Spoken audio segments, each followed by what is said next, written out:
Hi అండి అందరికీ. ఈరోజు నేను మిల్ మేకర్ బిర్యానీ ఎలా చేసుకోవాలి అనేది ఈ వీడియోలో చూపించబోతున్నాను. అయితే ఈ వీడియో ఎక్కడ స్కిప్ చేయకుండా చూసేసేయండి. వీడియోలోకి వెళ్ళిపోదాం పదండి.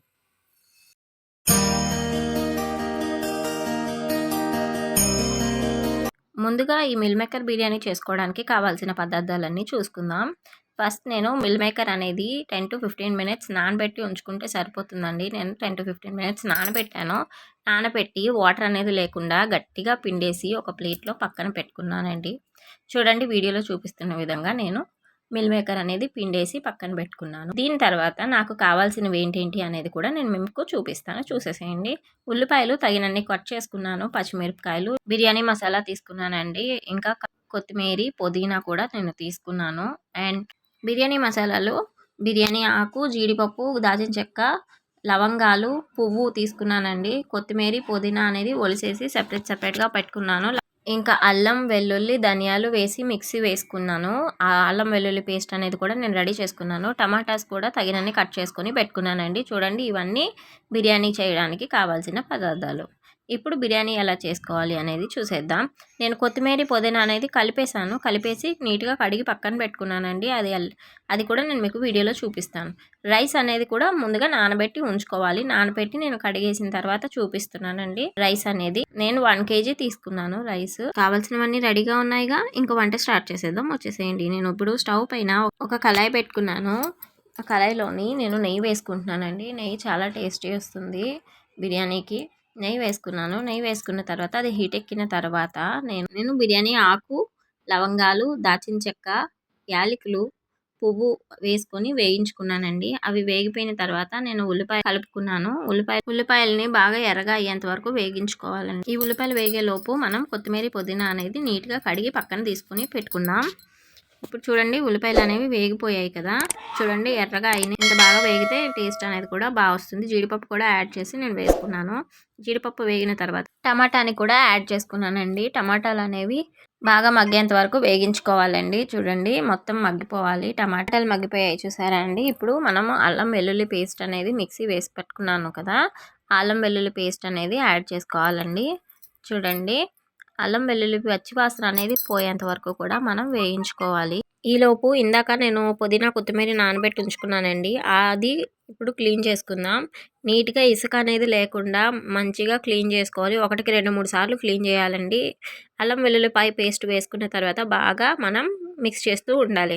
అలా కలుపుతూ ఉండాలి. ఎందుకు అంటే అల్లం వెల్లుల్లి పేస్ట్ అనేది పచ్చివాసన పోయేంత వరకు కలపాలండి. చూడండి బాగా వేగిపోయింది కదా, ఇప్పుడు దీనిలో మిల్ మేకర్ యాడ్ చేసుకొని మిక్స్ చేసుకుందామండి. మిల్ మేకర్ కూడా ఆవిరికే ఉడికిపోతుందండి, బాగా తొందరగానే ఉడికిపోతుంది. చూడండి ఇది ఉడికిపోయింది కదా, ఇప్పుడు దీనిలో పెరుగు అనేది కొంచెం యాడ్ చేసుకుందామండి.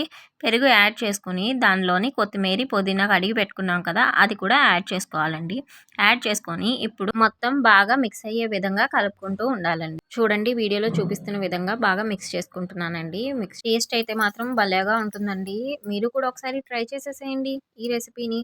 అండ్ అలాగే నా వీడియోస్ నచ్చినట్లయితే ప్లీజ్ లైక్ చేయండి, షేర్ చేయండి, సబ్స్క్రైబ్ చేయండి కొత్తగా చూస్తున్న వాళ్ళు. అలాగే ఇంకా మంచి మంచి వీడియోస్ కోసం బెల్ సింబల్ని ఆన్లో పెట్టుకోండి. సరే ఇంకా రెసిపీలోకి వెళ్ళిపోదాం. తగినంత కారం వేసుకున్నాను నేను. కారం కూడా యాడ్ చేసుకొని ఇప్పుడు మిక్స్ చేసుకుంటున్నానండి. బాగా కలుపుకుంటున్నాను. కారం స్మెల్ కూడా పోవాలి. కారం స్మెల్ పోయేంత వరకు కూడా నేను వేయించుకుంటున్నాను. ఇప్పుడు మన టేస్ట్కి తగినంత సాల్ట్ కూడా యాడ్ చేసుకోవాలి. యాడ్ చేసుకున్నానండి. యాడ్ చేసుకొని మిక్స్ చేసుకున్నాను. ఇప్పుడు చూడండి మొత్తం అన్నీ కూడా వేగిపోయాయి కదా, అయితే దాంట్లో మనం వాటర్ వేసుకోవాలి. నేను 1 kg రైస్కి 4 గ్లాసెస్ ఆఫ్ వాటర్ వేసుకుంటున్నానండి. నేను దేంతో అయితే కొలిసి అన్నము నానపెట్టానో అదే దెబ్బతో నేను వేసుకుంటున్నాను. అడుగు పట్టకుండా కొంచెం బాగా కలుపుకున్నానండి. కలుపుకున్నాక దానిలో టేస్ట్కి కొంచెం లెమన్ కూడా, హాఫ్ లెమన్ అనేది పిండుకున్నానండి టేస్ట్ కోసం అని. ఇలా చేస్తే ఇంకా చాలా టేస్టీగా వస్తుంది. మూత పెట్టేసి బాగా మరగనివ్వాలి. చూడండి చూపిస్తాను, చూసారా అంత బాగా మరుగుతుంది కదా. ఈ మరుగుతున్న దానిలో మనం ఇందాక నానబెట్టి ఉంచుకున్న అన్నాన్ని, రైస్ని వేసుకోవాలి. చూడండి నేను వేసుకుంటున్నాను. ఈ రైస్ మొత్తం కూడా దీనిలో వేసేసి బాగా కలుపుకోవాలి. మళ్ళీ ఇప్పుడు బాగా కలుపుకోవాలి. రైస్ అనేది కూడా మళ్ళీ అడుగు పడుతుంది. అడుగు పడకుండా మొత్తం మంచిగా కలుపుకోవాలండి. చూడండి నేను వీడియోలో చూపిస్తున్న విధంగా కలుపుకుంటున్నాను కదా, ఆ విధంగా మొత్తం అంతా కూడా కలుపుకొని మూత పెట్టేసేయాలండి. మూత పెట్టేసి బాగా ఉడకనివ్వాలి. బాగా ఉడికిపోతే ఆ రైస్ అనేది కూడా మొత్తం పైకి వచ్చేస్తుంది. సాల్ట్ ఏమైనా తక్కువ అనిపించినట్లయితే ప్లీజ్ మీరు సాల్ట్ యాడ్ చేసుకోండి. నేను అలానే యాడ్ చేసుకున్నాను. చూడండి రైస్ అనేది మూత పెట్టుకున్నాను, అది వీడియో స్కిప్ అయింది. సో చూడండి, ఇదిగోండి రైస్ అంతా కూడా ఉడికిపోయింది చూసారా. బిర్యానీ అనేది రెడీ అయిపోయింది. నేను ఈ బిర్యానీకి ఇంకా కొంచెం కలర్ఫుల్ తేయడానికి కోసం నేను కుంకుమ పువ్వు యాడ్ చేసుకుంటున్నానండి. ఇగోండి కుంకుమ పువ్వు ఇందాక నానబెట్టి ఉంచుకున్నాను. అయితే ఈ కుంకుమ పువ్వుని కూడా నేను వేసుకొని మళ్ళీ కొంచెం నెయ్యి యాడ్ చేశాను టేస్ట్ కోసం. చూడండి బిర్యానీ అయితే మనకి రెడీ అయిపోయింది. ఇంకా మనకి వాటర్ ఉంది అని ఏమైనా డౌట్ ఉంటే మాత్రం ఖచ్చితంగా స్టవ్ మీద పెట్టాల్సి వస్తుంది కదా. అయితే దానికి నేను ఒక మంచి టిప్ చెప్తాను చూడండి. ఫస్ట్ కిందన ఒక పెనం పెట్టుకోండి. పెనం మీద మన బిర్యానీ తప్పేలా పెట్టండి. పెట్టిన తర్వాత దాన్ని సిమ్ లో పెట్టుకుంటే ఖచ్చితంగా కింద అడుగైతే పట్టదు. అలానే మూత పెట్టుకొని మూత పైన ఏదైనా బరువు పెట్టుకుంటే వాటర్ అనేది కూడా, సో ఈ విధంగా చేస్తే మీకు ఉన్న ఆ కొంచెం ఏదైనా వాటర్ ఏదైనా ఉండిపోయినా కూడా సరే మీకు పొడి పొడిగా వస్తుంది. రైస్ అనేది చూడండి ఎంత పొడిగా అయిపోయిందో. ఫ్రెండ్స్ ఈ వీడియో నచ్చినట్లయితే లైక్ చేయండి, షేర్ చేయండి, సబ్స్క్రైబ్ చేయండి ఫ్రెండ్స్. ముందు ఇంకా మంచి మంచి వీడియోస్తో మీ ముందుకు వస్తాను. ఖచ్చితంగా బెల్ సింబల్ అయితే ఆన్ చేసి పెట్టుకోండి. Thank you for watching friends. Bye all. See you in another video.